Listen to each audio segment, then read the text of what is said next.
at the game developer conference, where Path of Exile 2 was on, and we're gonna see what they have to say about the new game. And I'm really excited to see what they are cooking and what we can expect from the new game coming later on this year, I believe. I'm definitely super pumped to try the new game out. I'm so ready for like something different and new.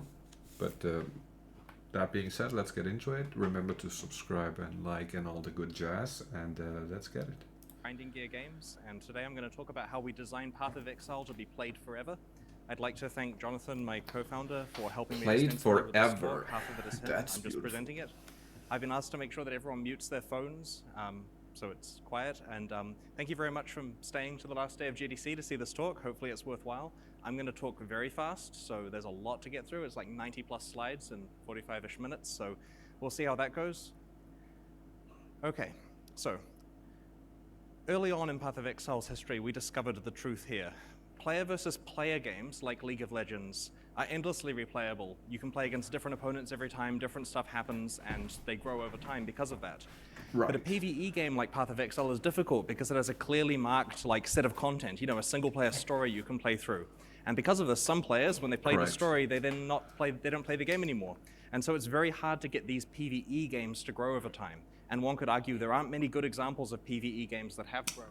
And World of Warcraft is, the type of game I'm talking about. They threw a ton of content at it for a long time, and they got some really good growth out of that. The tricky thing is, how do you do that on a shoestring budget when you're a few guys in New Zealand who haven't made a game before?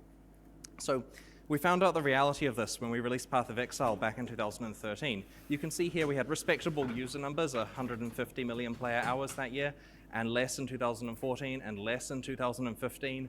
And it just wasn't growing, right? People were treating it as a PvE game, and we were doing the best we could, and we couldn't keep the player numbers up. So we changed our strategy. We had some hard learnings to do. We changed what we were doing, and that's what I want to talk about today, how we managed to achieve the honestly ridiculous growth that we've seen since then. And there's a lot to cover.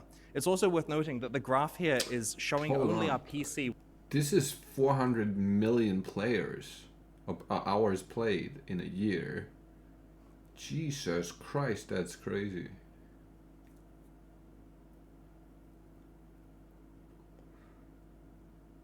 It's PC Western servers only. Oh, damn, that's a lot. Western English server. This is meant to be an apples to apples comparison. We're not cheating by throwing in like China and Xbox to make the graphs bigger. The other realms, the other platforms are not included in this graph. So I'm going to briefly show you some footage of Path of Exile. This might be very loud, so we'll just turn it down if it is. So it's an online action RPG. I'm sure you're all familiar with this game, or at least this type of game. It plays a lot like the Diablo series, and it's all about deep character customization, finding awesome items, leveling up. It's got a lot of replayability in the League content where you come back every 13 weeks to play more Path of Exile.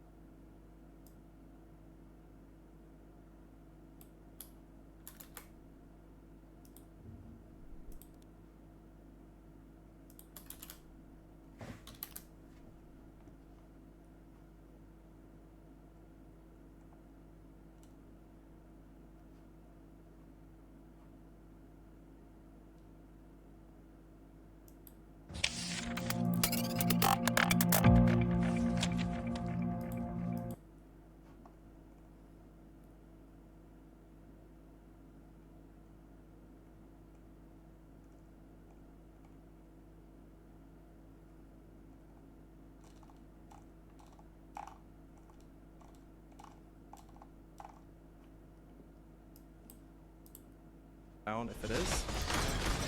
So it's an online action RPG. I'm sure you're all familiar with this game, or at least this type of game. It plays a lot like the Diablo series, and it's all about deep character customization, finding awesome items, leveling up. It's got a lot of replayability in the League content where you come back every 13 weeks to play more Path of Exile.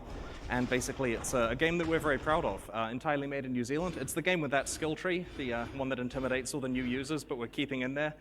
And so anyway, that's Path of Exile. You can Google it if you want more info. So Back in the mid-2000s, my co-founders and I had played a ton of Diablo 2, like thousands and thousands and thousands of hours. Whoop, whoop. And as we, Can over we get time, a whoop whoop for tired Diablo of the 2? game... 1 second. Can we just acknowledge that Diablo 2 created the greatest games of all time, in my opinion?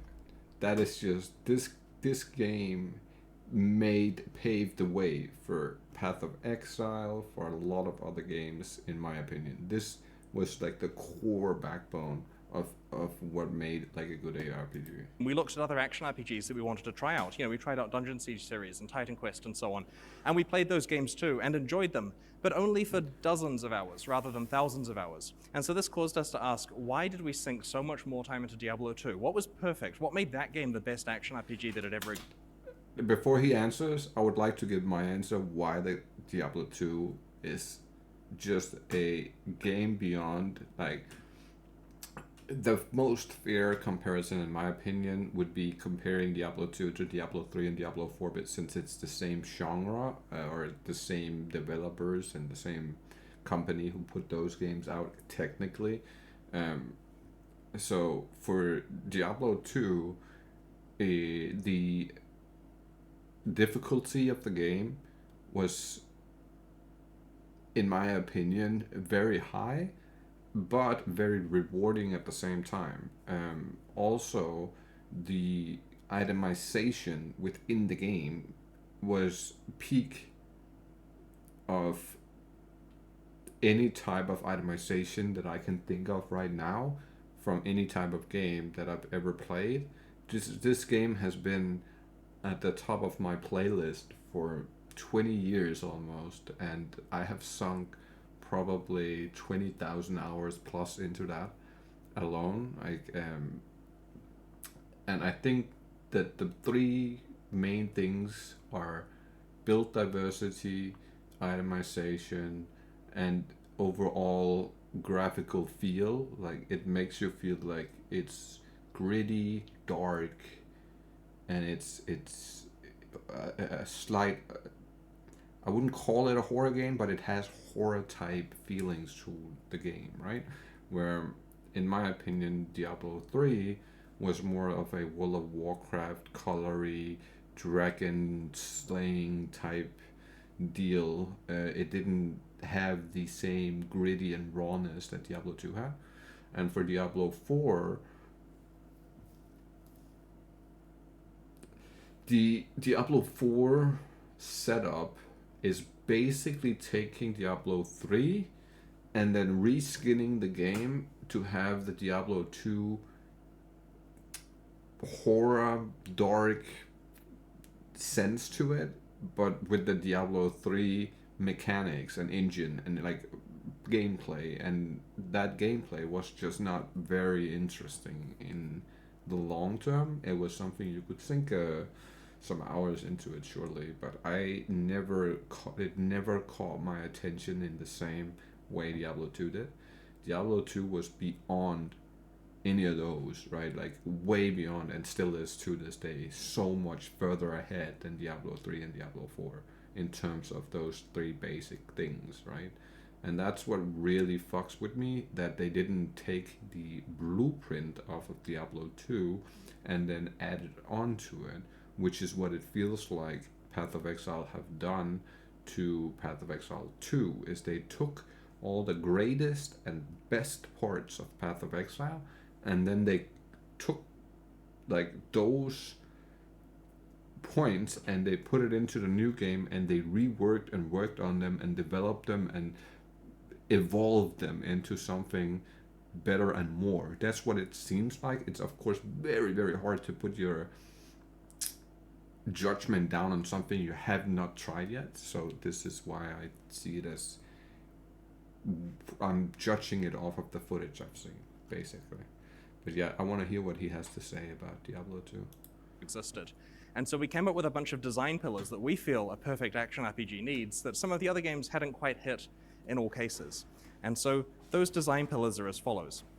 The first one is visceral action combat. This goes without saying, it's an action RPG. You need to have immediacy. You hit a monster, it dies, blood goes everywhere, it falls back, and it's nice and fast and action-based. And you have to remember, back in 2006, the atmosphere of online games, like the climate they were in, was World of Warcraft clones.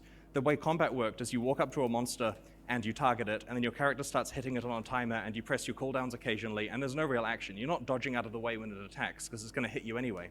And so nowadays, of course, everyone's doing a much better job at visceral action combat. Even strict MMOs that come out have great combat in them. You know, games like Black Desert Online, for example, feel really good to play. So that's a pillar that everyone understands. There's no particular secret that you need action in an action RPG.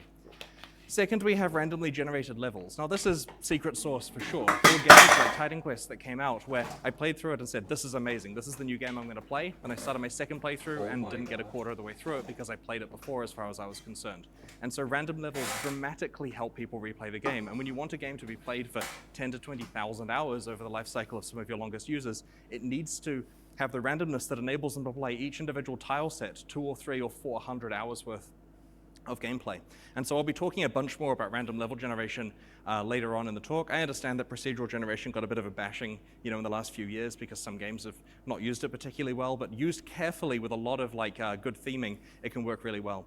So next we have randomly generated items. Now I kind of wanted to just do an items talk, like just focus on this one for an hour, and I think I could do a good job of that, but I'm gonna briefly say that if you get your random item system good, it makes your game replayable. And the reason why is because in these kind of games, your items are your progress, right? The character level number doesn't matter so much. No one really cares if you got to level 97 or 94. What they care about is the cool items you found out that you got on the way. Yes. And the other nice thing about randomly generated items is it's not just a linear progression where the player knows they've got 3 items left to go and then they're finished.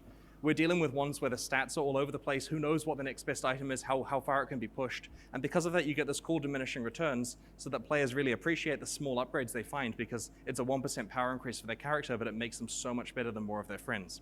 Right. The next one 100%. Is a secure online economy. Now, this is one of the things that sounds obvious. Clearly, games need a secure online economy. But if it's obvious, why does everyone screw it up so badly? Like, the first thing is, so many games these days just remove trade. They're like, oh, there's gold sellers, we can't deal with that, we're just going to get rid of trade. This is not the right direction. You need to have trade in your games that are about items. Because that's one of the biggest fuck-ups they've done with Diablo 3 was taking out trade. That shit ruined the game, full on. I don't fully agree with the auction house, but I feel like trade is a necessary compartment to these type of games. But I also feel like doing an like a solo self-found category where you have the choice to actually play alone is a phenomenal way of kind of double dipping into both scenarios.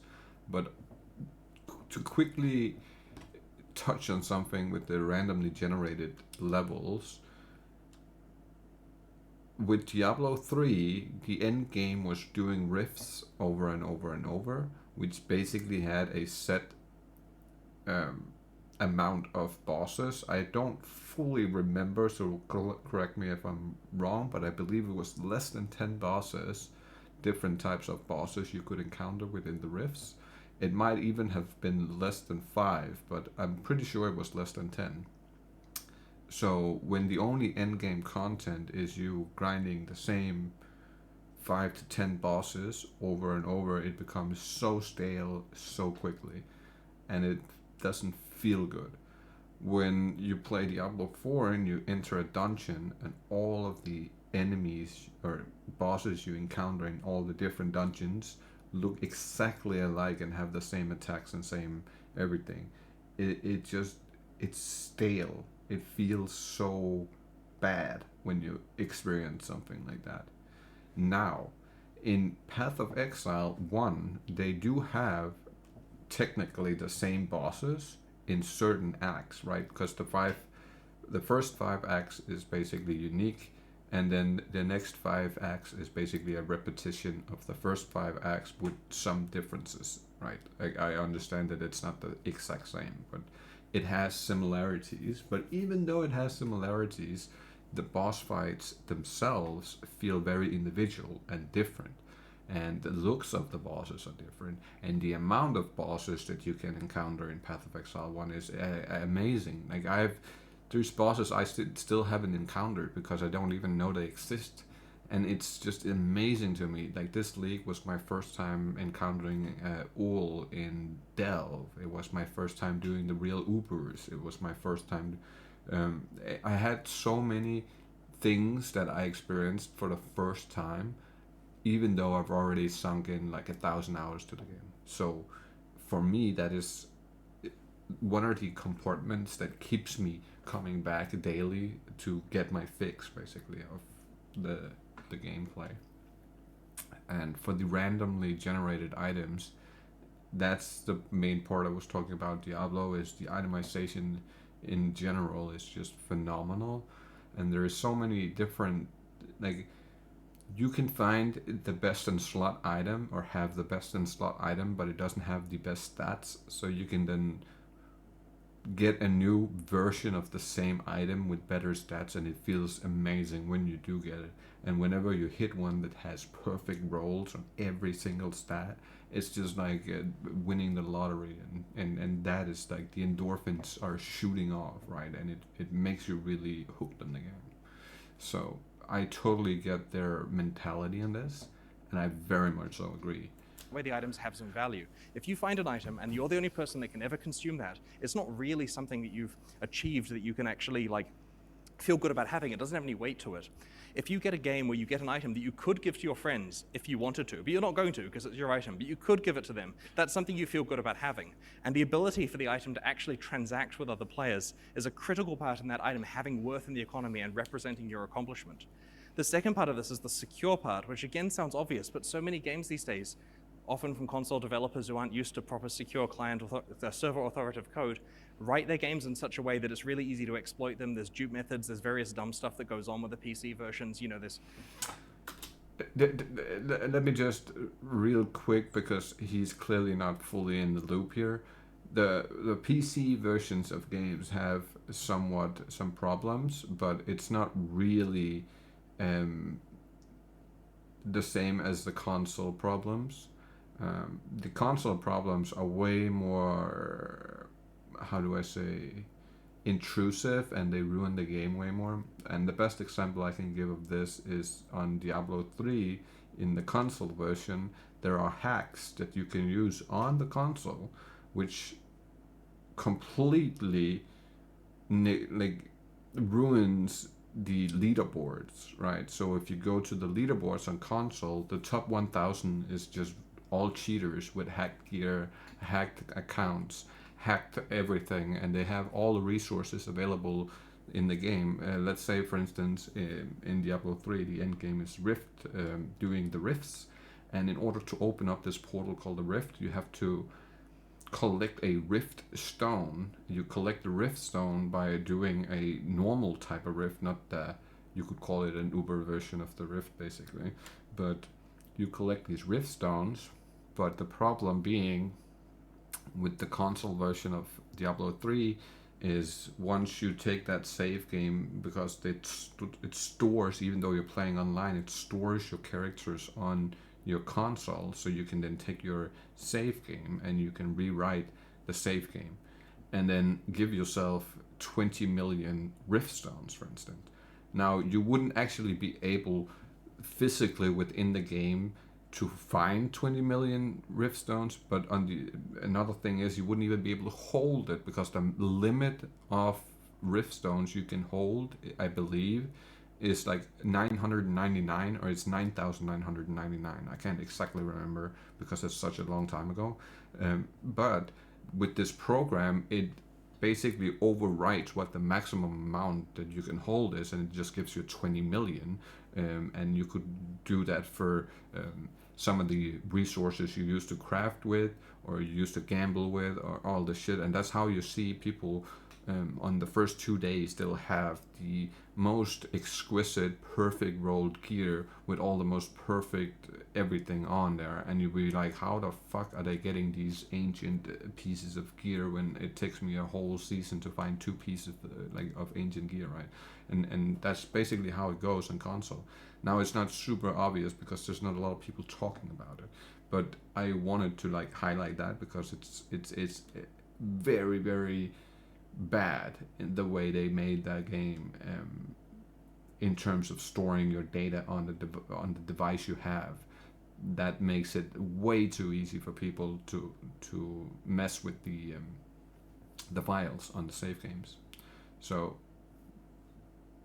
PC is of course the way to do it, but a lot of people don't understand how you can actually do those type of things on a console as well. So yeah, that is the reality of what we're living now. There's a lot of horror stories there, but the key takeaway is that there are very few games that actually respect items to the degree that we try to. We want to make sure this is an online economy where the items are sacrosanct. They're the progress of the players. They're going to matter. We don't invalidate them too quickly with new releases of content, and it's a big rant that you can tell I feel passionately about. But needless to say, get your items right. Anyway, the final one is deep character customization. This is merely the fact that if you have thousands and thousands of ways of playing your game, then when someone comes back to play it the second, third, fifth time, they have a different way that they can play it.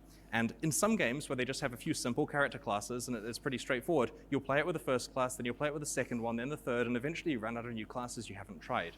Path of Exile tries very hard to make sure the class doesn't actually matter that much. It's more about what you're doing with it.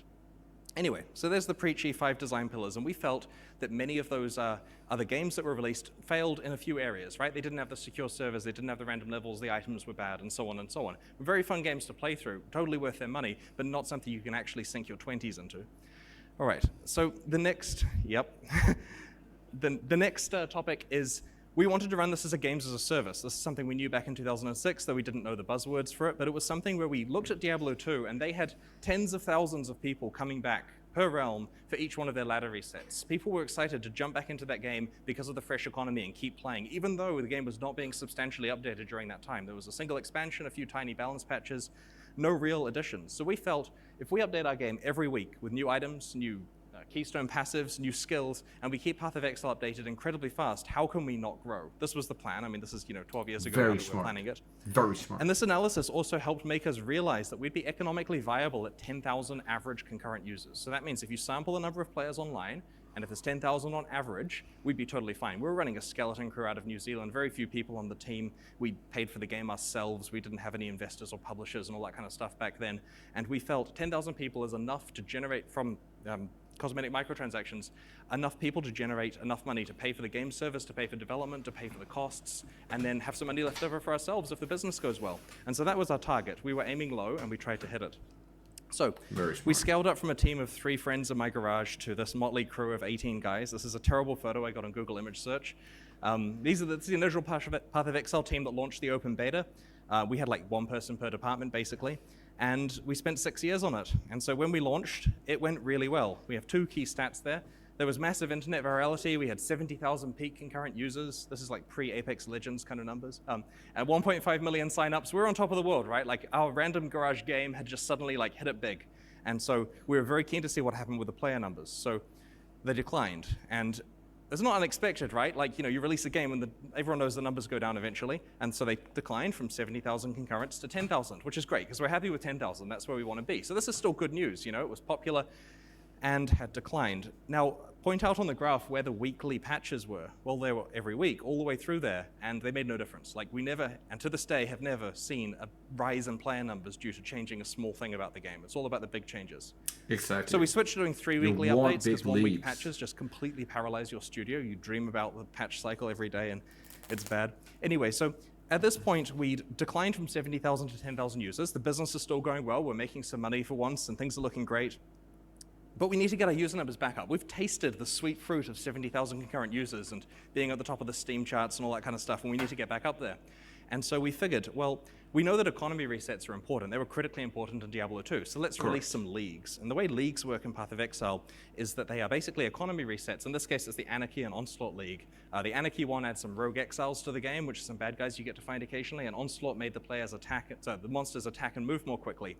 We also put some challenges in there, and this logo is from the challenge t-shirt that we gave out to the top 50 people, and those t-shirts are like $1,500 on eBay now, I think. Anyway, so we gave some t-shirts out to the top players at the start, and this motivated people to perform well in these leagues. And so the result of this was a hefty 40% increase in player numbers. We released this content, 40% extra players come back, it's validated. Except when you look at it in the grand context, that's 40% of somewhere near the 10K mark, and then it declined below 10K. So we learned that challenge leagues are important, they bring players back, people care, but we did a really terrible job at marketing these, right? A lot of people don't even remember the release we put them in, we just turn the leagues on basically with a thing on our website. And so we learned that you have to bundle these economy resets with significantly marketable content, like new characters, new acts, all that kind of stuff, because then the players and journalists will want to talk about it. The good news is, since we entered open beta, we've been working on a new character and a new half of an act. And so that's what Path of Exile 1.00 was. This is the Scion character class, and that's the Act 3X, as we called it, second half of Act 3 in the background there. And this was the official 1.00 launch. And our goal was to get back up to 70,000 concurrent users and keep them. And so we launched on Steam. We dropped all this content in, and I have to note, you can't launch on Steam in 2013 when it actually worked really well for marketing. You can't do that every day, and nor can you make this amount of content every day. It took a long time. User numbers, back up to 70K just like we wanted. Holding steady, we're feeling really good. This time we know what we're doing, we've got a lot of experience, the numbers are staying up there, it's awesome. Okay, so they went down again, that's fine. The games do this, right? Like everyone's game goes down. And that bump there is Christmas, by the way. I don't have a pointer, but the one on the right is the effect of Christmas, if you're interested to see what that looks like in a declining game. So we realized here that we it's the only thing that causes player numbers to ever go up, by the way, without releasing new content. Anyway, so we realized we needed more content. So we started work on our first Path of Exile expansion called Sacrifice of the Val. Sacrifice of the Val introduced new endgame bosses and introduced side areas and Val skill gems and a couple of new leagues and all the things a Path of Exile expansion needed roughly. And how did it do? Well, that's the bump on the right there. It's reasonable. We got some more users. We got some more money. Things are good. Like I have to stress, morale at the company is excellent, right? We control our own destiny. Everything's awesome. People are having a good time. It's great running this game as a service for almost every team member. It was their first released game. We're on top of the world, and we're finding that releasing expansions bumps the player numbers up. So now we have a button we can push that makes the player numbers go up. So let's push it a bunch more times. Yes. We decided to scope out the second expansion to be bigger, because the key question is, what is the cadence and size that we need to hit for these Path of Exile expansions, right? We're all scientists. We want to optimize this. So Forsaken Masters comes along. This is an expansion that augmented the game thoroughly all the way through with these master missions, and there's like customizable player housing and that kind of stuff. It was a good expansion, and it took about 5 months to make, and during which time the player numbers were pretty flat down the bottom. But the spike was bigger. So bigger expansion, bigger spike. This is looking good. We have a bigger button we can press if we want to. But this is tricky because it took longer to make. So is it even worthwhile sitting at 10,000 concurrent users for so long? So we decided that we would try an even bigger expansion while interleaving some smaller updates in. So we started work on, well, started work isn't completely correct because the ACT content guys have been working on this since we finished Act 3X, but we formalized the Path of Exile The Awakening expansion, which is Path of Exile 2.00. It adds Act 4 to the game, it adds a whole bunch of cool new stuff, there's socketable jewels that go in the passive tree, we completely rewrote our networking code, all sorts of cool stuff that players were gonna love. And we didn't tell them about it yet because we're waiting until we can show them something impressive. And so this is going on in the background, and we know it's gonna be a big spike, or at least that's the theory according to this, but let's try some stuff in the meantime. So 2 more leagues. This is Torment and Bloodlines, and we released these alongside some probably pretty misguided PvP stuff that we did in December of 2014, and they were okay. Like, the numbers jumped up again, kind of proportional to the size of the content. In this case, the Torment and Bloodlines leagues were worthy of a spike about that big. Certainly not as important as the bigger spikes from the bigger updates. So far, this is validating the thing. Release bigger content, get bigger spikes. But we're able to make them pretty easily while working on other stuff, so we're pretty happy with this. All right, next up is the 1-month league experiment, called being really desperate to get your players back and then calling it an experiment 5 years later retroactively. So we decided to try some 1-month leagues to see what would happen. The idea is we just put some cool game modes on there, it doesn't take a lot of development work, and we'll see what happens. Maybe 1 month is the ideal cadence for Path of Exile releases. So there's the 2 1-month leagues at the end there. It's hard to tell where the second one is. And this is because your players quickly get inoculated to this kind of stuff. 1 month is not enough time to play Path of Exile and enjoy all the stuff, especially for the slower players. There wasn't new content, there was no marketing. A lot of people here probably don't know we did them. The second one was Dark Shrine, by the way, a fan favorite with like 10 people. I mean, you can see it at the bump there. Anyway, so this was kind of a failed experiment as far as we were concerned. It was keeping the players somewhat entertained, like the core audience was good, but you can see this graph there is trending downwards throughout 2014. This is the... It's not really a fail, though. It's a good... I don't see that as a fail. I see that as information gathering in order to understand what makes everything perform company-wise better. So that's very smart. I actually like they did something that did not necessarily pan out the way they thought it would or hoped it would, and it then in return gave them the information that this is not the right way to go about things and we need to change things around and go at it in another way. And if I remember correctly, I believe it was Einstein that said, if you can't solve a problem, you turn 180 degrees and attack the problem in the opposite way you were just doing to see if that works better. And I feel like that's the mentality they have done, and the opposite mentality Blizzard has used, honestly. Point where we're getting a little bit concerned. We're still over 10K, we're still making money and it's profitable, but it's not looking great. Like, this is the point where we have to question, do we just make another game instead? Like, what's going on? But we had the Awakening coming out. That was Path of Exile 2.0, so that was the saving grace. We wanted to see how that performed. So we finished the Awakening, got it released, and it had a big spike, exactly as we had expected, because it was a lot of content. So this is like, everything on this graph says that the more work you do, the better the results are, which is great. That's a good moral to live by. Yes. And the problem was this just wasn't sustainable for us. We had this awful situation where we'd work really hard to release some stuff. The player numbers would spike up briefly, then they're back down to the borderline unprofitable mark, and we have to make more content, and we just get to press the button really infrequently. We wanted to change the whole paradigm. So let's look at what we've learned so far. Number one, economy resets. That's the key thing here for action RPGs. If you start a fresh server, everyone rushes in, they take time off work, they want to get to level 100 the fastest, they find all the good items. Economy resets are amazing. They're an opportunity to have a fresh start and a fair playing field for players. If you've disengaged from the game, the economy restart is the perfect time to get back into it, because it lets you have an equal footing with other people who are much better than you. You believe you're better than them, and everyone's happy until they're not. So economy resets were great. The next note was about small content patches. They never helped us in any way actually increase player numbers. Now, don't get me wrong, releasing content is always good for the game, right? At the beginning, when we're doing 1 weekly updates and adding new items and skills, that's vitally important to have the game actually have some content for people to play. But it never moved the numbers up. And the reason why is there are 2 benefits to content. The first one is it makes your game better, and the second one is marketing. And you want marketing when you're doing this kind of thing and trying to get your graphs higher. You want something new to And talk so it's very important if you batch your content together, you get both the marketing and making the game better. So it's got to be above a threshold of people wanting to talk about it. When we release Path of Exile expansions now, people will message each other excitedly to say, look at this cool stuff in Path of Exile. It goes to the top of overall Reddit. It does all that kind of good stuff. Back then, no one was calling anyone when you release a single new skill gem. And journalists were not covering it, but they are now. The next thing is balance changes during a league.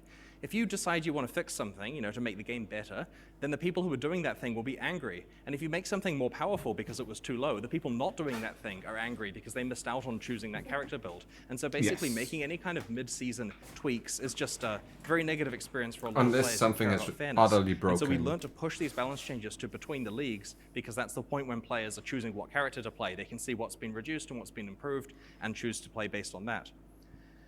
The final story is one that I did not realize myself. I wish I was smart enough to think of this, but this actually came from Kriparian, the awesome streamer who played a lot of Path of Exile at the time. And so Kriparian and I were chatting on Skype, as I like to say that we did, occasionally. And he said to me, you know what, Chris, I've got a lesson for you that really helped me with my streaming. He said, every day I will wake up and I'll stream at a reliable time. I'm there right at that moment. And I'm going to stream until a predictable time. And then I'm going to work on my highlights video and I'm going to post that at a predictable time. And then I'm back tomorrow doing exactly the same thing. And I'm going to try not to take days off. I'm just going to stream at these times. And the reason he explained was because that way when someone comes home from work and they're wanting to watch Kriparian, if that's the time of day that he's streaming, then they'll be able to watch him. And if they want to watch a video before they go to bed or whatever the timing is, it will be there. And the day that it's not there is the day they look on the internet and say, what will entertain me? What else is there in the world? And they'll find some other thing, maybe another streamer, maybe a TV show. And now that's the thing they're doing for entertainment. And he felt that his numbers dropped significantly if he deviated from his very rigid schedule. Now, he's a powerhouse of streaming, right? He's amazing. And he recommended that we do a similar schedule with Path of Exile, because he said, look at your graph of what you've actually done in 2014. I made this graph, not him, but it was all over the place, right? We've got medium leagues at 20 weeks, big ones at 16. They arbitrarily get small and close together. No Path of Exile player is going to think anything other than, is that game dying? Like, what's going on with them getting smaller, and what's with the timing? No one can predict anything. And so he strongly suggested we have a rigid schedule, because that way it's more convenient for him, because then he knows when to stream it, but it's also convenient for everyone else. And so we tried this out. So this was our new schedule, the new era of leagues, as it's called. And so they're every 13 weeks. So this means exactly 4 of them fit into a year. That means that we know that they're going to be on the second weekend of the final month in each quarter or whatever we do. And this perfectly fits having one a few weeks before Christmas and a week before GDC and a week before E3. It just matches everything, and it's great. Right. So we started doing this, and we were initially doing some pipelining. We work on a small one while working on a bigger one in the background. And then in the second part of the cycle, we release the big one and then repeat this. And that enabled us to experiment with scope and so on, because at this point, we still weren't 100% sure how large these had to be to have the correct effect. We were pretty sure 13 weeks, which is roughly 3 months, was the right amount of time. Right. So that was the new schedule. So now the key philosophy... 3 months for a small update, and technically it's 6 months for a big update. That makes total sense in terms of working on it. So you get your bare bones the first 3 months in, you get your bare bones for what the big one is going to be, and then the small one releases, and then as you have your bare bones for what it is, then you create you finish creating what has been started. That makes total sense, and I really, really like that mentality. Philosophy here is players will stop playing your game. That's unavoidable. At some stage, something's going to happen that makes them stop playing. They get a new job or whatever, they get burnt out, another game comes along. But the key thing is to give them a lot of opportunity to re-engage, and that means they have to really clearly know when they're next coming back. It is inexcusable for a player to be able to leave your game without knowing the date that they are returning to it, as far as we're concerned with this. And so that's why we want to make sure that users quit with a plan to come back. Because before we clearly signaled when the next release was, players would get horribly burnt out, and then they would just never play again. Whereas now, they can quit before they get burnt out. They can say, you know what, I've finished this league, I've seen this stuff, I'll just come back for the next one. And that's amazing for us, because then the users are fresh, they get chances to play their AAA games or Fortnite or whatever they do, and it works really well. Also, we monetize very heavily towards the start of our leagues. That's where we introduce new cosmetic microtransactions and supporter packs and so on. So it honestly doesn't matter a lot if we lose users right at the end, because they'll come back and monetize again at the beginning of the next league. So let's have a look at some results. So this tiny little bump at the bottom is the same size as roughly Forsaken Masters was, I've rescaled this because it's foreshadowing. Anyway, so this was Talisman, right? Talisman was a great league, it was a decent size. If we could release Talisman every 3 months, I'd be pretty happy. And so Talisman went well, and that was one of the small ones in our cycle. All right, so the next one was the Ascendancy/Parandus update. This was a bigger one because, as you saw, we're going small, big, small, big. So far there's no unexpected results, right? Small, big, all good. Next one is a small one again, because it was Prophecy, which wasn't as big.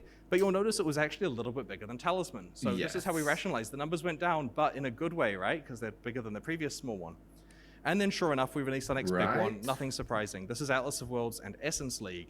And at this point, we decided we hated pipelining, because we're getting so much attention split between these two leagues. We wanted to see what happens if we just focus on one thing at a time and do it well. So we said, if we could make one thing, what would it be? So we made Breach, and Breach is very popular, and it was our best release ever.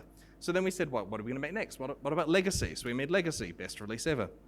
And at this point, the background process of making a new act that trundles along always in Path of Exile's background. That's the telling of the story right here. Even though it might not be the absolute #1 thing ever made, it really don't matter as long as you produce something that's worthwhile, right?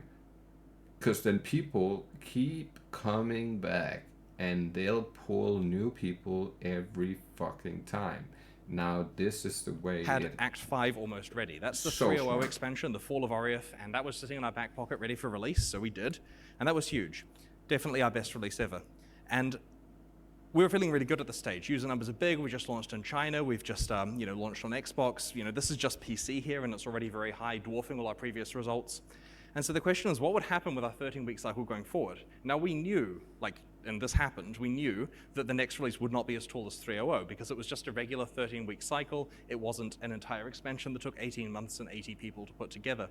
And so the War for the Atlas one was not as big as 3.0, but it was bigger than the previous expansion before that. And then Bestiary, and then Incursion, and it just keeps climbing. The 13-week cycle is working really well.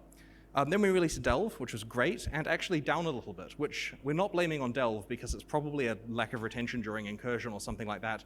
And we were a little bit disappointed it was down. This is the point where you're questioning, is this parabola finally hit the top? But Betrayal was really, really, really big.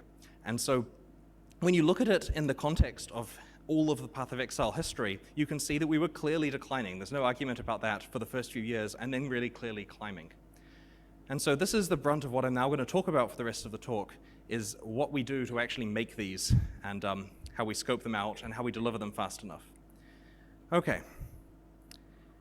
I'm going to go through the marketing page for Path of Exile Synthesis, which is our most recent release. And what I'm going to focus on specifically here is the way that we target specific groups of Path of Exile users. Because everyone likes something about the game. That's why they're playing it. And so we've identified a big set of categories of things that people enjoy. We've broken all the players into psychographics, and we're going to target each one with a specific slide. And the goal here is when they're reading through the page, they'll look at the features, they'll say, oh, this is cool, and then they'll find the thing that clicks with them. They'll find the reason they're playing, and they'll say, whoa, that's good. Okay, time to tell all my friends. So first of all, we start setting the scene, the setting and the story and new characters and so on. And there are players who really like discovering about the story in a league. And the lore and the... Bro, they are smart as fuck. This is so on point with what you want to do with these type of games. And it's the reason this company is going to end up becoming the best ARPG on the market. This is the thing that turns them on and makes them want to play, and so we lead with that. And at this point, some players are going to say, okay, cool, this looks really nice. It's got this awesome blue portal and this dude, and you can explore memories. I'm going to go and get excited about it. The next thing we do is we talk about a unique gameplay mechanic in combat that we've introduced. In this case, it's the ability to explore these decaying memories and run away from this wall of decay. And this is something that for many players, that changes completely how Path of Exile plays, because now they're running away from the decay wall, they've got to use movement skills differently. And this is a thing which causes them to become excited, because that group of players loves the idea of combat being slightly different. The next group of players don't necessarily care about the story. They don't necessarily care about combat. They care about long-term meta progression within a league, the concept of building something up over time. And so we often implement kind of meta mechanics in Path of Exile, which are like games unto themselves. And this really appeals to types of players who want a meta layer on top of the regular gameplay. And so, for example, in Synthesis, you could get these kind of puzzle pieces that you connect together a bit like Carcassonne and explore the memory map with that. And this is entirely a meta mechanic. It doesn't have any impact on the actual like moment-to-moment gameplay of the game. This just dictates how you access the advanced content in the league. And that really appeals to groups of players who want to make sure they're doing a different meta thing with each league. Next, we have what I call endgame aspirational content. So these are like final boss fights. They're really hard to get to. You've got to do a lot of meta progression to get there. They're very difficult encounters. They've got good rewards. You have to learn the strategy of the fight. They're big multi-stage ones, and they take a lot of development time to make. And they're only accessed by maybe 10% of our players. The top players who can get through to the end of the game get a chance to see this content. And you may ask yourself, why are you guys spending like 20% of your development effort on something that affects 10% of players? Because those 10% of players are the hardcore group of players who will stick with the game through thick and thin. They'll do anything. They'll come back any league, basically. They'll do whatever it takes to get to the end game and to the point of being among the elite of the players, right? And it's the exact same for Diablo. This is one of my main reasons for wanting to play these games, is having that prestige and having done something that the very, very tiny bit of players actually get to experience, because most people would either give up or don't have the time to actually get to that point. Now that is my personal biggest draw to the game. Like, that's what draws me in, is the never-ending possibility of more success, right, or more advanced experiences. And I really, really, really, really like that. And the reason why is there are groups of players in there who want to know that there is content that only they can get to, stuff that's actually hard, and they're an exclusive club for being able to do it. Correct. And so those players will work incredibly hard to identify the content, work out how to get there, rush there as quickly as possible, build characters custom made for it, do time runs, try to do it in hardcore, try to do it without getting hit, all of these things, and then repeat it over and over to get all the good items. And so we found that it's incredibly useful to have this endgame content, even if not everyone gets a chance to experience it themselves, because there's a good, strong overlap between streamers and these top 10% of... I was just about to say it. It makes it to where it becomes more desirable to watch somebody play something, because they're doing something that you might not be able to get to yourself. So it creates more hype around the game, more talk around the game, more free advertisement, basically. So it's a very, very, very smart idea to keep pushing out content for hardcore players, and I don't mean hardcore as in you die and then you have to start over. I mean like the hardcore player base that'll stick around through thick and thin, right? Players, because streamers are generally the better players in the game, and so they can consume this content on stream, and everyone else can watch and think, oh, I wish I was that good, I wish I could get characters that strong and be able to play the top Path of Exile content.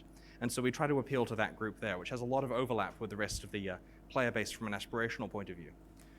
Next, we talk about league rewards. Everyone loves finding items, that's why they're playing these games, and so we introduce new rewards that synergize with existing systems in the game. And this is for players who want to improve their characters and find out how they're going to be subtly different in terms of what items they're getting. In this case, it's the fractured and synthesized items.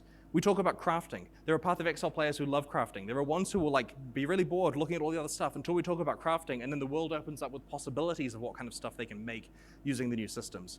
And this is also important. That's honestly one of the things that I really want to get into with Path of Exile is understanding everything about crafting, because I find that very intriguing. The crafting system here, even though it's very, I would call it like hard to understand fully, it's very big. Like it's just, there's so much stuff you can do and so many ways you can go about stuff and craft things, that I find it very interesting learning, and that's one of the reasons why I like to watch guys like Empyrean or Belton or people like that does crafts that are just next level, right? Like that, I really enjoy that shit. That makes for a very interesting information stream, right? Like I really like that. I really like that. From a gameplay point of view, as any Path of Exile players know here, if you can get a head start on the crafting in the league and make the best stuff before other players, you're kind of the source of the best items and the exalts come rolling in. And so this is actually one of the power gamer strategies here, is to care about the crafting for Path of Exile. We like to do meta balance changes. So for example, we did a spellcasting rebalance in Synthesis. And one of the reasons we do this is because there are players who will play the best character build, and only the best character build. And if that's the same for 2 leagues in a row, they're playing the same character for 2 leagues in a row, which might be fine, but it probably is boring to play the same character for 2 leagues in a row.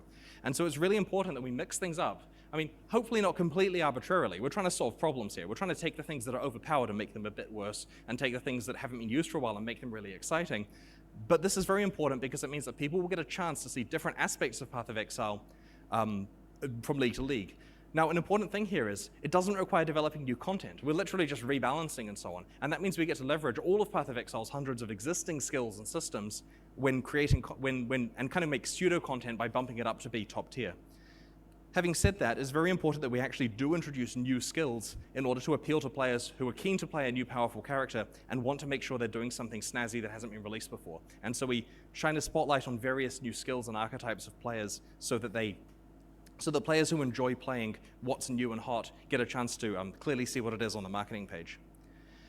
Finally, I know I've talked about item rewards, but the items we're talking about here are subtly different, and you can tell this game's got a lot of items in it. And this is referring to the items that regular monsters in the game can drop. Just the idea of playing normal Path of Exile content, and many people wanting to know that regular monsters drop more interesting stuff than before. There's new divination cards, there's new unique items, there's new mods available. This is really important because for some people, they kind of ignore the league. We put a bunch of effort in, they just want to play Path of Exile, and they kind of ignore it. And it's fine, we just have to make sure that those people understand there is more regular Path of Exile for you as well. Now, there's plenty more sections in our marketing materials, obviously. We try to sell them some stuff as well, but that's completely irrelevant for this talk. Here's the checklist of all the things that for Path of Exile we find are important to push to the players. And so that's basically the scope of what one of these updates is. Now, if you've been involved in game production, you may ask, that's an awful lot of work to do in 13 weeks. How do we do that? And so the remainder of the talk, which we have about 20 minutes, the remainder of the talk is about how we achieve this in a 13-week cycle. So I'm going to give you a bunch of advice. Some of it is going to be a bit weird, but bear with me. Okay, so let's start with the easy stuff. Fast prototyping. Obviously, you should do fast prototyping, right? Why do I even have the slide? Because it's actually really hard and we fail at it all the time. Like the fast prototype for Synthesis came in really late. I was initially going to say how late, but that's really embarrassing. So let's just say it was late. And that reduced the amount of iteration we could do, and potentially that affected the quality of the league. We're having to do a lot of catch-up work at the moment, changing some mechanics based on the fact that our prototype was not ready early enough. Thankfully, the fast prototype for 3.7.0 has already been completed and thrown away once and completed again, and that's a really good process. And so try to do this right. It's the easy part. Now to get on to some harder stuff. Okay, procedural level generation. This is a multi-hour talk that I'm condensing down to a few minutes.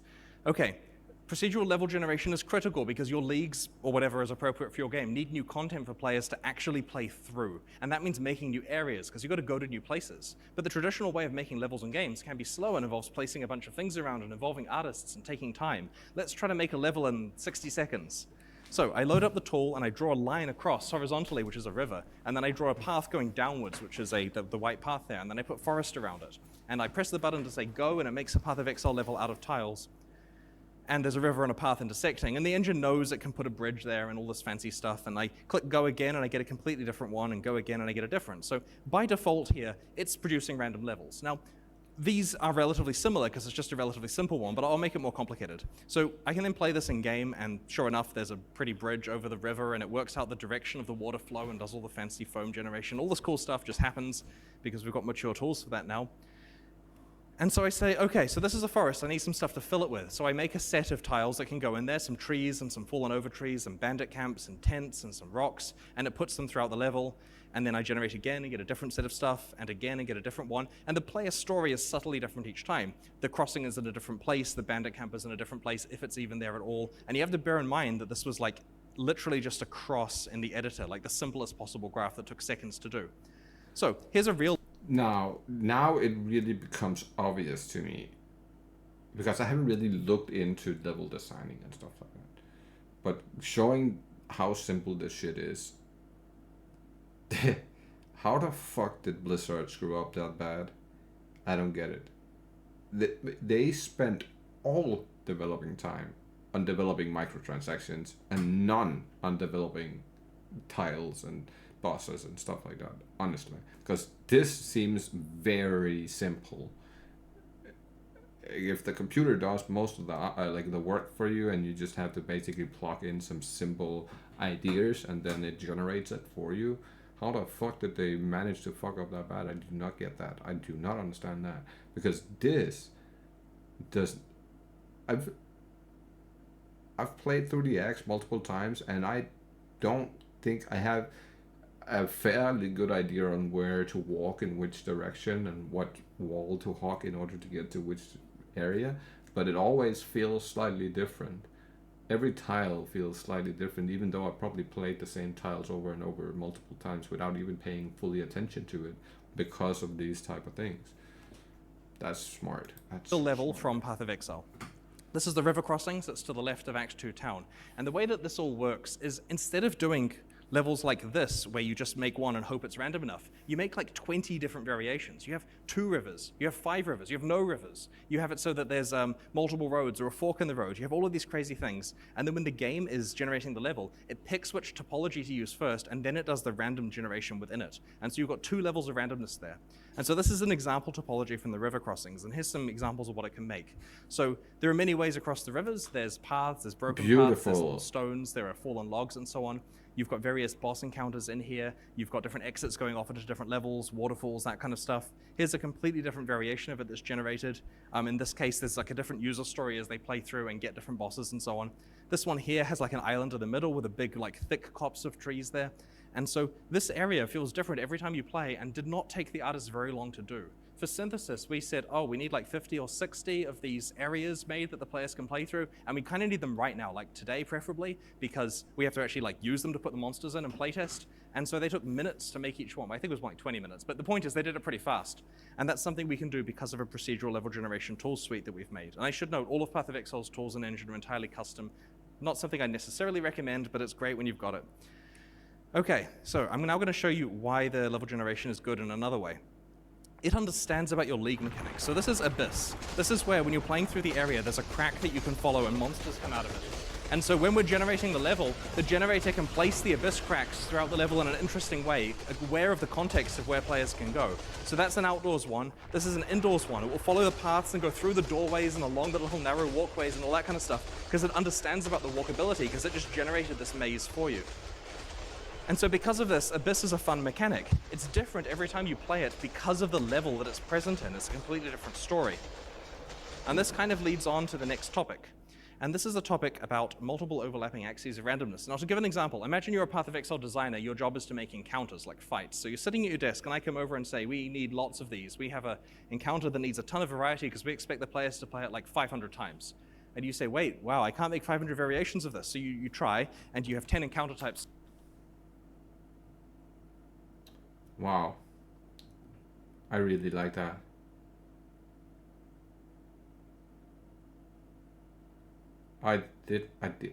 That is so smart.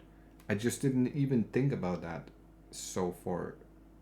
Having played the game, I didn't even think about how the mechanics. So I played a lot of Abyss through last week, and it never once hit me that the AI is actually finding the way for you because it understands the layout of the map. That's so smart. To start with, you've got the one where the monsters drop down from the ceiling, you've got the one where they crawl up the walls, you've got the one where they teleport in, you've got the one where they're in a big sphere that breaks open. You do as many encounters as you can do, and you hit about 10. And then I say, look, 10 isn't enough. I said 500 retries of this. So you make another 10, and now they're getting diminishing returns, and it's really hard to think of them. So that's the point where we add another axis. In this case, it's like, okay, well, all of that was with spiders. Let's make zombie versions. So you make it so it can spawn zombies, and then bats, and so on and so on. So that's another axis. And then we're like, okay, random bosses. Randomly, some of these are going to be bosses. So sure enough, the fight's no different because you get lucky or unlucky with how many bosses there are. Then we're going to add some random mods to the fight, and so on and so on. So each axis increases it, and it gets to the point where you've done 5 times the work, but got 10,000 times the amount of randomness out, versus just making 50 encounters, and then it gets boring once they've played all 50, which is the Prophecy League. Okay, so I'm going to show you a video of Breach, which is an example of a league with lots of these axes. So you tag this spooky hand, and it opens up a breach, which is kind of like a parallel dimension where you fight these monsters, and if you kill them fast enough, the radius keeps increasing, and it gets harder and harder to keep it open until it collapses. Now, there are good and bad things that can occur. This is a great breach because it's outdoors, and so you got a big circle, you can kill a lot of monsters. This is an indoors one where you got super unlucky and it's up against the side of the level. And that's a bad breach because now it's harder to fight all the monsters. And that's okay because I'll look forward to the next good one. But there's way more axes. The monster density can vary. You can get these like special chests that spawn very rarely within it. So you're lucky, like there's some chests up here that are like clasped hands that you can tag. There are different varieties of flavor of breach. You want to get the chaos ones rather than the fire ones potentially because they've got better meta progression associated. You can find Breach Lord bosses that maybe you do or don't want to spawn depending on how hard they are. And so there's so many things that can happen inside a Breach. You're always left feeling that the next one is going to be better because you've never seen a perfect one on all axes. All right, so let's talk about asset reuse. This is another obvious thing. If you're making a game like this as a games as a service model where you want to make content really quickly, then it's important to reuse your assets where you can. It would be criminal to make entirely new assets. The artists would be really put to a lot of work. So let's have a look at how we've done that in Path of Exile. These are the same area. On the right, we have like Kalm's lava cave, and on the left, we have a plateau area. Now, what we did is we removed the lava and changed the environment lighting so it looks different, but the tiles are the same. I think many of the textures are the same as well. That was really fast to do.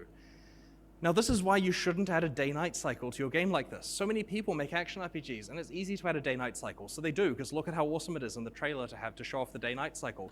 But you're shooting yourself in the leg, because now you're basically taking out. That is fucking brilliant.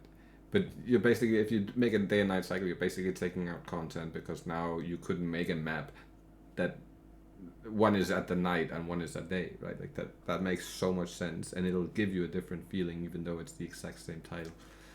Fucking smart. This is where Blizzard fucked up real bad, is they copy pasted everything instead of taking it and then flipping it, basically.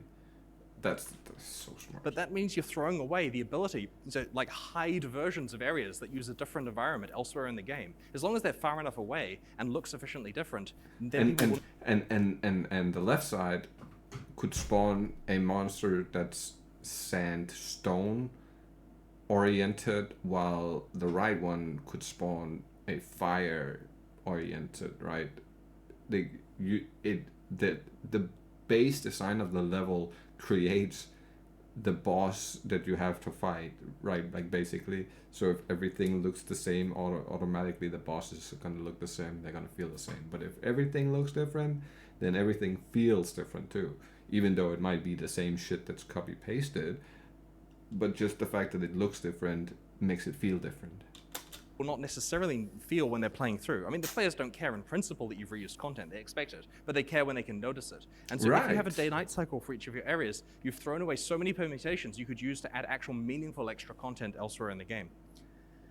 Here's another area where we took the icy glacier area, I think this is the ascent area, and we made it yellow and took the snow away, and now we've got a desert. And so we do this extensively throughout the game. I think like Acts 6 through 10 show a lot of examples of both this and actual new assets mixed together in a way that's very hard to tell, but was actually, very, very cost effective at making executed content. To perfection. Here's another example with monsters.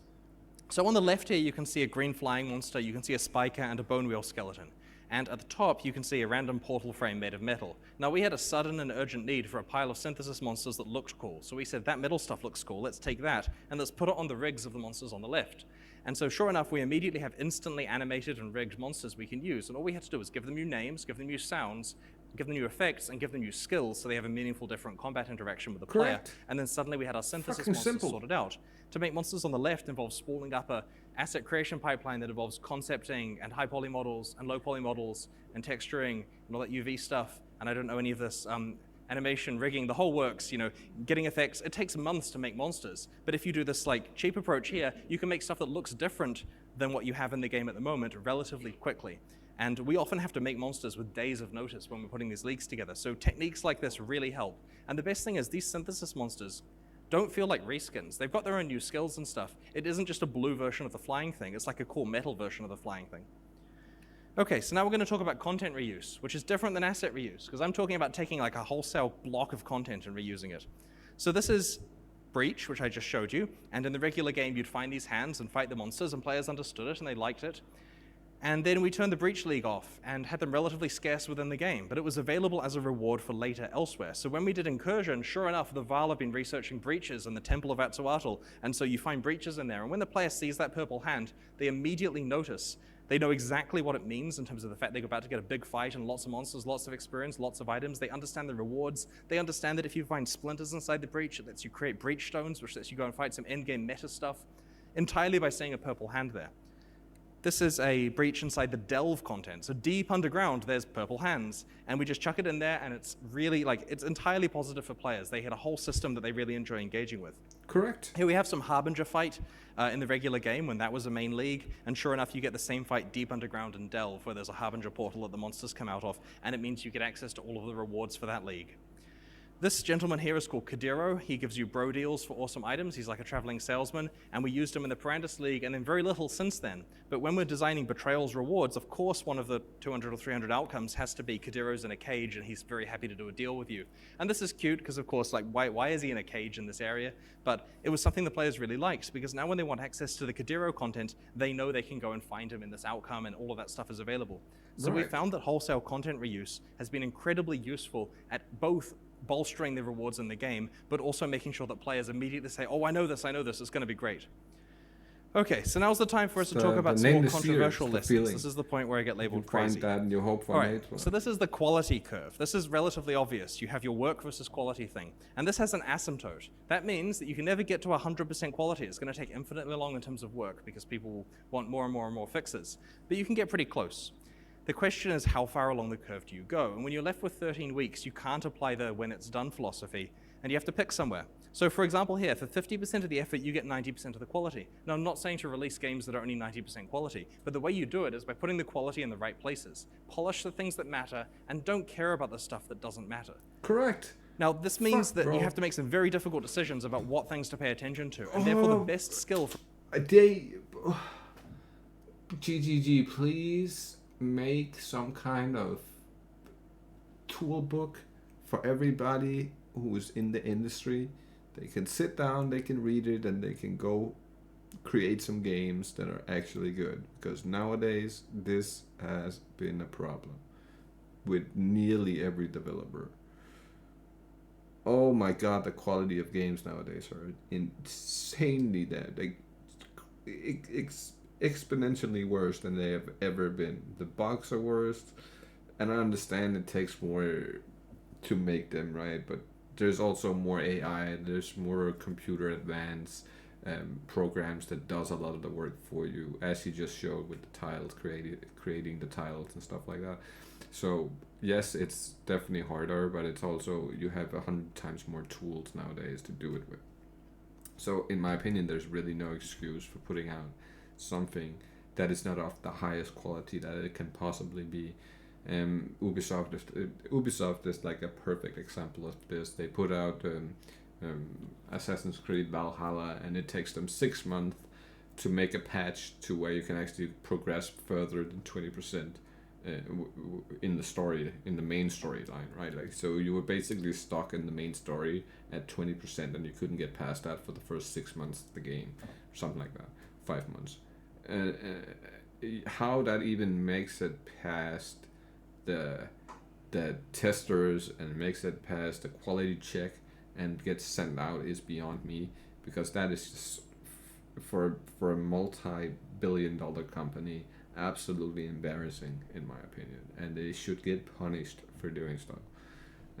But I must admit that this is where they really shine at GGG. They polish and create stuff that are very finite, and it feels very thought out and meticulous, and I can highly appreciate that kind of content, right? Like that is so much more appreciative, I'm so much more appreciating content like that, because it gives me a longevity, and it feels like it keeps you interested for way longer. For a developer to have on your team is the ability to know what actually matters. Relatively few people on the Path of Exile team are able to actually gauge that as accurately as we would like. And so it's very important that we do focus everyone's efforts on the things that really, really pay benefits for the actual content we're releasing. And this is also why we hire our player base to be in the QA team and dev team, because Path of Exile players will understand what's important, because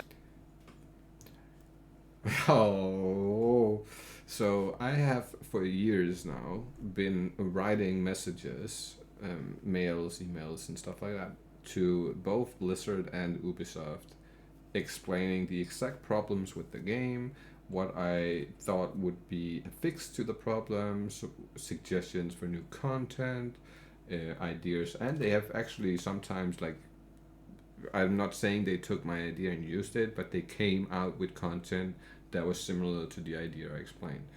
But my God, I'm disappointed in how little feedback I've gotten off of all the golden nuggets I've dropped and the things I've given them over the past many years. Whenever I had, whenever I found a bug, I've reported it. Whenever I had an idea to better something, I've sent them a message, stuff like that. And I've been invited to many game tests for Ubisoft in the past. They have often invited me to come test their games because of my Ubisoft account and having played 90% of their games, basically, or like all the big titles, right? And I have 100% completion, and I've got everything within the games because they were very, very meaningful to me, and I really, really, really enjoyed the old Assassin's Creed games. Like, it was like my favorite, some of my favorite games in terms of story and stuff like that.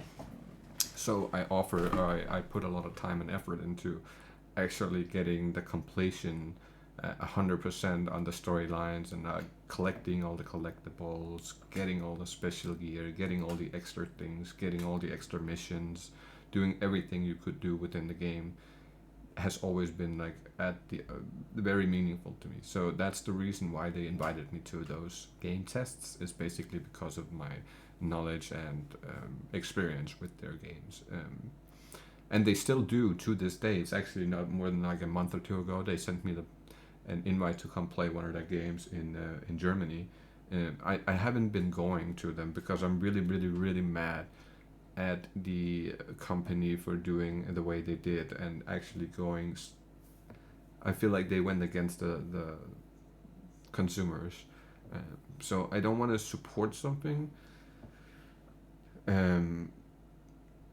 I don't want to support something that I don't agree with or don't like, right? So in my opinion, the best way you can show that you don't want to support something is by not putting any attention on it. Don't put any money towards it. Don't give them any kind of anything. no attention, no money, no time. Because if you do that, that's the voice, the loudest voice you can speak with. It's not actually saying words and saying that you're unhappy with stuff, because I have been doing that. That did not help. Now I took the opposite direction, and after Valhalla, I started telling everybody on my way that I've met, don't ever play the newer Assassin's Creed because they are terrible. You can play Origins and Odyssey because they're pretty good games, but like after that, it has gone downhill significantly. So I feel like that has had more of an impact than me actually writing the company emails and telling them what I thought would be good choices, right? Telling people to stop supporting it has been a better choice, in my opinion, because looking at the company now, they're starting to get into problems in terms of sales and stuff like that, and it really goes to prove that if they then turn around and start changing things and making the content that we really want, it proves my point that our money and time speaks louder than any words ever will. They played through it a whole bunch and know how they interact with it. All right, pipelining. We tried it. We really did. We wanted to have two or three releases on the go at once, and it just really failed.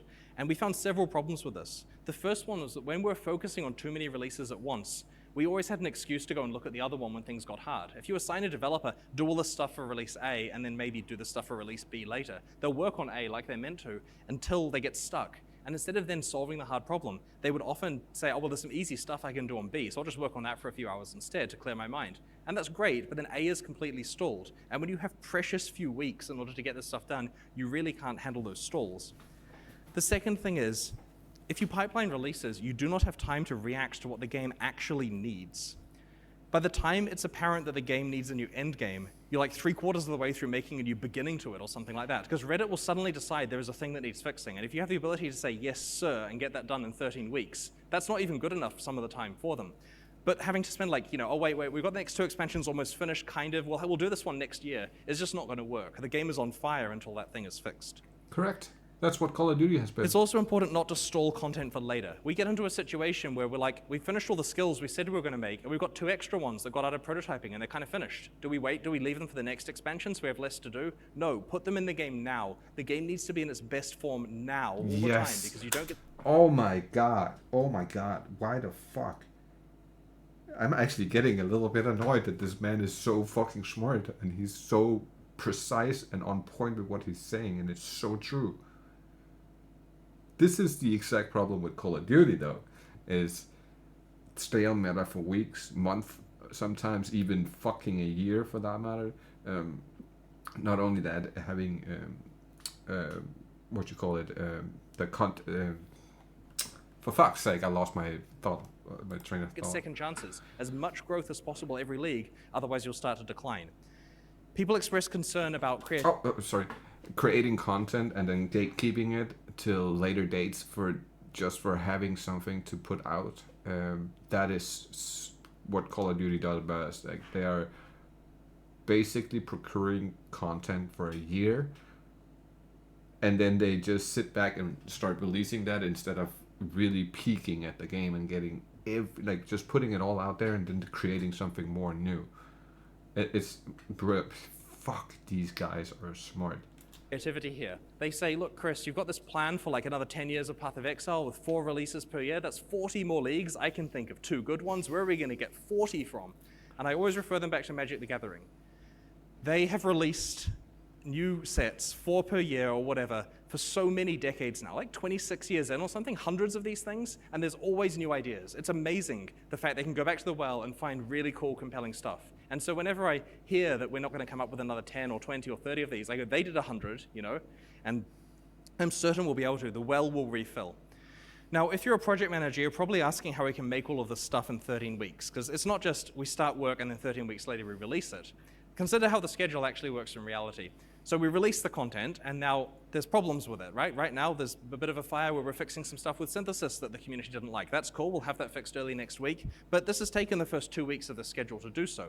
So there's some time spent doing live ops work on the existing release you've done. Then you've got to prototype the new stuff, right? Ideally, that's a bit pipelined in there, but still it takes time. It's going to be another week before we really know for sure what 3.7.0 is. So that's 3 weeks gone, 10 weeks left. And coming from the other end, we like to announce our content 3 weeks before the end. We put our page up, we get the players hyped, they have time to tell their friends, there's a countdown, it makes sense for people to book time off work. So that's 3 weeks gone there.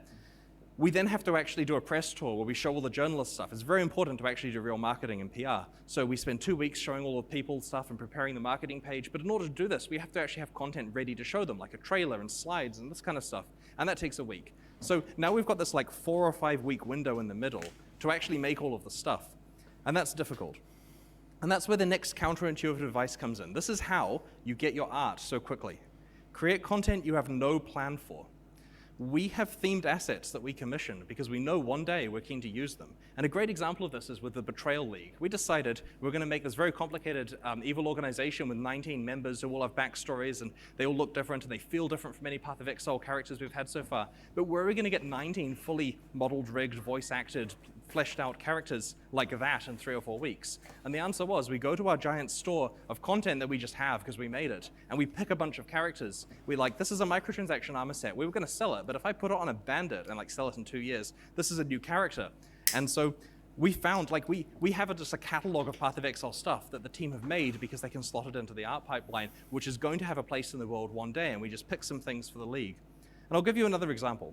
So this is not a real example. We are never going to do a Path of Exile expansion related to dragons, because we don't want there to be dragons in our world. However, if we decided one day that dragons were okay, we'd say to the team, hey guys, make some dragons and tell me in a year when they're finished. And then there'll be dragons sitting there in the library of stuff. And when we're looking at league ideas, we're like, could we do dragons this time? Sure. Hey, homie. Pause. Not to be a dick or anything, but aren't there dragons in the game? I believe I've seen a dragon or two in town or some other places. But there definitely ain't no dragons we can fight, that's true. How would that work? And when we hit the prototyping, the dragons are ready to go. And so we have so much stuff being made for the future. We have bits and pieces for expansions next year where we don't know what that expansion is, but we have an idea of a theme that we would like to do. And maybe it's finished early. Maybe we can use that this year. Maybe we can take a few of those assets for this current league, potentially. And it's just so good to have that giant library of stuff. Okay, so in conclusion, we initially released Path of Exile, kind of failed at getting any growth, then we turned things around with this aggressive 13-week schedule, and I've talked a lot about how we actually manage that and various takeaways that are a bit counterintuitive to regular industry advice. There's one last thing I'd like to end on. So, people quit Path of Exile while they're playing the league and come back in the next one, but what's fascinating is that the graph of people quitting, accessing the community, is a lot less steep. So the yellow line there is people quitting the game. It goes from 100% down to 20% by the end, because there really isn't much point in playing in the last week, because the new thing's coming out a few days later and you're about to essentially have your progress reset. But people still use the website at no less than 50% of peak. And these are players who are still engaged in reading the patch notes, telling us we did it wrong, looking at all of the changes, and buying stuff. People who are not playing the game will come back and buy microtransactions and supporter packs because they're available for when they next want to play. And this is amazing, because this is actually what we care about, is keeping the community engaged. And that community is never going below 50% during the quiet periods. What's also interesting is the size of the community right at the end there, in terms of people accessing the website, is a perfect predictor for server numbers for the next league. So far for 3 years in a row, we've been able to predict server capacity for each launch because of just looking at the website activity and using some ratios. And that's worked really well. So anyway, the vindication we have with this whole plan is the fact that year after year we've managed to both grow our player numbers but also get to the point where people never really leave Path of Exile. They're still playing it, even if they say, I'm done with this league, I'll see you guys in a few months. We know they're coming back, and they reliably do. They reliably keep spending and having a good time. And this is the motivation we need to keep releasing quality content. Yo, imagine I've been doing that for fucking 20 years on Diablo with no new content. Just the fact that there was a new league, but no new content. I still came back. I still ran through the campaign. I still got to level 95-ish pretty much every fucking league. Isn't that kind of crazy to think about, even with no content? Imagine with new content, I would never have left that game if there had been new content every 3 months as they promised. I would never have started playing Path of Exile, which would have been an absolute shame on my part. All right, so slight plug. We're hiring. We're in New Zealand, so that's hard. It's hard to get work visas, and we don't pay as much as the Bay Area. But if that's no problem, and you want to work on Path of Exile and like everything you saw, there's the contact details. And also, please fill out the speaker survey. It's very important to GDC so they can get high-quality speakers. And of course, I would love to answer any questions. Timeline-wise, it looks like we have like 5 or 10 minutes, so use the microphone if you would like to ask something. Let me. Big hand, big hand, big hand, big hand. So first I just want to say thanks for making the game. I've been playing since open beta, and every league since is just incredible. Kind of inspired me to enter this industry. But my question is that you talk about reusing content and Path of Exile now, there's so many options in endgame, right? It used to be just grinding maps, but now we have lots of these meta systems that we can engage in. And I'm curious, with player retention, games like Warframe allow players to very specifically choose what they go into, right? They're like, I want to grind out this meta system and make a lot of progress there. But in Path of Exile, it feels widespread, like you kind of progress in all things slowly as you work through the endgame map system. So I'm wondering if you have any opinions on Path of Exile going forward in regards to allowing more player choice in what types of previously content they engage in throughout their experience in the endgame. Right. Okay, to repeat the question, just for the recording. So you're basically asking, in Path of Exile, there's a lot of content in the end game, and you get access to it as you find it. It's very hard to actually focus on narrowing down to specific content you want to engage in. So this is something we've been experimenting with in the last few leagues. We introduced Scarabs in the Betrayal League, which is something that's a tradable way of augmenting the amount of a specific type of content that you find. This is something we are planning to work on more, because we do think that someone being able to specialize is an important thing. It's kind of like a trade skill or a profession in another game. If you're just a really good person at playing delve content or synthesis content, that's something that's good for you to have a specialization in. So this is a direction I would like us to go further, but we are very careful. Because everything here is tradable, if we go slightly over the line, suddenly everyone is doing exactly that and farming the optimal thing, and it's hard to get items out of the economy once you put them there. Yeah, so that's what you don't want. Cautious with addressing. You don't want to see a league where everybody is grinding Sanctum and nobody touches anything else, right? You want your Steves. You want your you want the guys to have something that they find a personal enjoyment with and they want to keep at, and on top of that, something that feels really familiar, but you will also want the opportunity to do something different at the same time.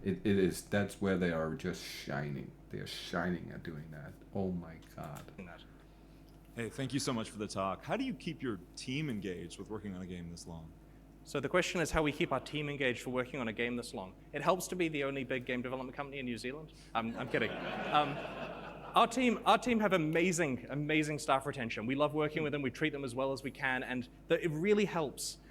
To them, we're not necessarily working on Path of Exile for this long, but we're working on these 13-week game jams where we're releasing new things. Like last year we said, who likes Pokemon? We all like Pokemon, let's do Beastery. And we made a league based on that. And the team were engaging, they're drawing the art for the little book that you can tick them all off, and everyone's having a great time. And it's the frequent release cycles which let us actually everyone, when you join the Path of Exile team, you get an experience of designing and working on and releasing and then maintaining a complete game 4 times a year, basically. Now, you won't hear Bobby talk about that. Bobby's only talking money. He doesn't give a shit about who's working for him, man. Now that's smart. If you treat your employees right, they perform at the highest possible level. That goes to show in the gameplay and the quality of the game. All right, so you have told us about your numbers and how did you manage them on your own effort, right? But I subjectively think that it's because of yours good decisions while your competition was not doing really well. So I feel obligated to ask the question: how did the is he wearing a Cares t-shirt under that blazer? Joke actually that happened on BlizzCon actually affected Path of Exile? I have a graph. You've seen I just paid attention to that. So that was the spike there at the end, and I do think that the spike was larger because of what you're referring to. For the recording, he's referring to the Diablo Immortal announcement at BlizzCon last year. This did drive traffic to Path of Exile. Having said that, Betrayal was still our best release from a content point of view, and we believe it still would have been our best release, even without the additional traffic. We can tell who the new users are. It was certainly helpful, but yeah, it is useful when fortuitous events happen. Having said that, it still means we have to stay vigilant. Thank fuck the D4 is so bad, because that's just going to drive the numbers up like crazy on VOE too. There are going to be a lot more competitors this year. There are a lot of action RPGs that look really good that are being developed. Hey Chris, thank you for talking so fast and covering so much. My question is about one of the pillars you talked about in the beginning about a good RNG item system. Could you talk about some common problems or things not to do that maybe you've seen in the industry or that you guys encountered with these item systems? So you're wanting to hear about some problems with item systems that other games do. This is like getting to know me in person is hearing about this stuff forever. Okay, so in my opinion, the biggest mistake that games make with their item systems is they have item mods that are individually hard to feel. Like the goal with Path of Exile is if you strip your character down to be pretty simple and you put an item on without looking at the mods, you should be able to play and say what the mods do based on how the game feels. Now, this isn't something we always meet. Obviously, there's 11,000 stats in the game, so it's hard to meet it with all of them. But the core thing is we want them to individually be impactful. There's none of this like, +1 strength, what does that even mean? You know, we make sure the amount of strength is actually meaningfully increasing your life, meaningfully making at least 5% boost to damage so you can feel the difference. That's one example there. Another example of what people do with their item systems is they'll come up with a basically set of sequential items where you can get this one, then you get this one, then you get this one. And this is setting up a content train that players, when they get the top item, they're then saying, well, what is there to find now? And you as a... You know it. With Diablo 3, the nth game was the green arrow game, right? If the item had 2 green arrows, you knew it was better than whatever you were wearing. And you didn't even have to fucking look at the stats or anything. You just knew of that one thing. It became very stale super fast because you got to a point, you got all the best items with basically the best type of stats on it, and then there was still something to grind for. It just took a million hours to grind it, and then it didn't feel as well. So there should be things that you need to grind for forever, example being like a mirror, but it shouldn't be like getting a transfusion orb over and over and over and over and over, but in terms of items, right? Like that, if that's the drop rate of every item, it just doesn't feel right. Now, there is, without the item filter, I have realized a lot of fucking items dropping in Path of Exile, and that can be an issue. But having that item filter really narrows in the amount of items that you see, even though there's a fuck ton dropping. So that makes the gameplay feel much better, much better. And it's one of the main things that we really need for Diablo 2 is an item filter. Without that, I don't know if I'll ever play... I don't know if I'll ever come back and play it for real again without it, because it's too much, man. It's a little bit too much clutter on the screen for no reason, and having gotten used to the item filter in Path of Exile, it makes it feel so bad. Developer have to go and add more items on the end. In Path of Exile, we go, there's random mods. You'll get a top 10% item, you get a top 8%, maybe a top 5%. But we believe that there are not, like, the best items that were possible in 2013 have not necessarily been found yet in any reasonable numbers, just because of the harsh diminishing returns. So to some extent, the initial levels and mods that we set up 6 years ago are still working, and we haven't had to go and pile on additional higher mods in Path of Exile, at least not to any large degree. Hello, and thank you for the talk. So you guys mentioned that your motivation for making this game was traditional boxed games like Diablo 2 and so on. There, the monetization model is, well, you like the game, you buy it, and you enjoy it. But for you guys, it was not that sort of model. It was mostly external visual updates and so on. Moreover, point of innovation, I believe, was your support packs. Could you tell us a little bit about how you derived that business model? That's a great question. So the question was, given that the other action RPGs were premium paid games, why did we go free to play, have cosmetic microtransactions and supporter packs? It was our plan to go free to play before that was a thing. We wanted to be the first free game. It sounds silly, but that was 2006. We'd seen MapleStory, they were making a lot of money in Korea, and we thought we'd revolutionize the Western gaming market. Now, I try not to say this because it's dumb, because then if you spend 7 years making the game, everyone's free to play by the time you release. In fact, when we did release, free to play was a bad phrase. Like, you say free to play, they assume bad monetization. We lost users by saying we were free. We tried very hard to make it seem you've got to pay for it. Anyway, so the ethical cosmetic microtransactions thing was because when we initially scoped the game out, that was the only thing that made sense. We didn't realize that selling power was even a possible strategy, right? So we scoped this out because it's a competitive game. People want to play a fair playing field, and that was the way to design games. And thankfully, this is now the tide has turned on this to the point where most new games coming out these days are doing proper ethical microtransactions in a good way if they're competitive. The supporter packs thing was we were about to start selling beta access in 2012 because we wanted to trickle a few more people in, and they were spamming us with threats if we didn't let them in, so we figured we may as well take $10. And so we made a page where you can spend $10 to get beta access. And then we realized, considering Kickstarter was so big, why not model it like what they were doing? And so we added the $20 pack and the $50 pack and the $100 pack, and we just kept going to 1,000. And then that sold a lot of copies and gave us a lot of obligations that we had to then fulfill for many years. So we've iterated now, I think we're on our 12th or 13th set of these supporter packs, and it's something I also care a lot about, is supporter pack design. So if you're doing anything on Kickstarter or other games where you're doing like a founder pack or supporter pack model and you want advice, I would love to give advice on that. I have opinions there. Anyway, there's a summary of that. Thank you. Cool. So thanks again for making this game and this talk. It's all amazing. I've played this game a lot, and I've been the guy who is like, I'm done, but I'll play next league a lot. And the question I have is, how do you think about burnout? In this, like, you have these 4 releases a year, people are ready to like come back, and they're ready to come back. But have you thought, like, what's the take on, is like, what if people run out of wanting to come back? Like, how do you deal with the like over time people getting bored of restarting over again, even though it's something new, it's the same new thing? Yeah. So the question was, how do we deal with meta burnout, which is basically the next level above of, having to come back every league until eventually you've come back so many times. This is partly what our big expansions are for. That's the next meta level above there, the 200, the 300. Next year's 400 is going to be nuts. Anyway, those are the things that really drag people back. And Right. I was talking to a good friend of mine who was Hence the Settlers being the most actually started successful playing league Path of ever. Exile way back in the early alpha, and he was saying he recently returned to it, has been having a blast. And this is something where he took several years off, but now he's back, he's spending money and playing characters, and it's all good. Thanks. Hi, great talk. You mentioned that you generate content in the background so that it's just ready for use in expansion, because that's the only way to do it. What about tools engineering and things like that? How do you handle that? The tools you were saying? Yeah.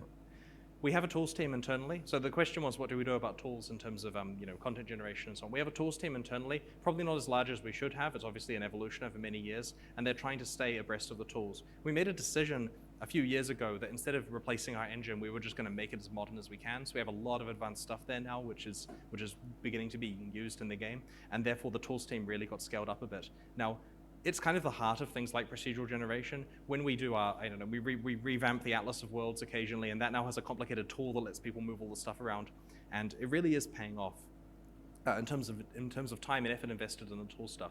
It's kind of completely separate from the concept of making art assets, though, for the most part. I mean, the tool we're using to make this, endless supply of content is Maya, for the most part. But all of the stuff we use to actually hook it up into the game is our ever-evolving set of tools, which certainly pays off when we improve it.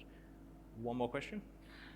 Hi, thanks for the talk. I love the entertainment from it, too. So my question was for the economy part of it. You said you reset the economy each time you do a release. Yes. How do you do that without upsetting users who have spent for like all this effort and put into it? This is a great question and something that I did gloss over. So we reset the economy with a release, but who wants to be reset? That sounds really bad. The way we do it is we make a new economy and we say, you should play the release in that one.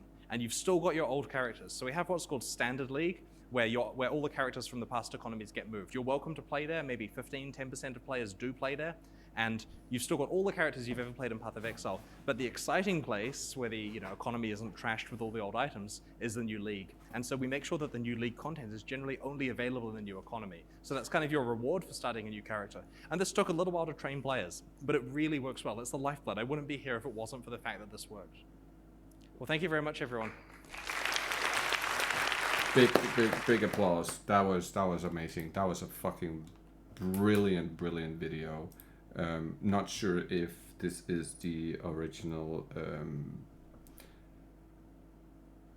place it came from, but I appreciate the video so much. Leave a like and a sub for Angry Role Player. I've just got the video the other day from one of my subs, and it's this was an eye-opener. Holy shit, that is I have a much bigger appreciation for the team behind the game now, understanding the mentality and the way, the thought process and the work effort and how they go about things. It makes so much sense to me. I am very, very, very happy to have watched this. That is amazing. That is absolutely incredible. Big shout out to GGG for making this. Leave a like and a comment and a sub, and I hope to see you guys in the next one. Thank you so much for watching, and yeah, stay with it.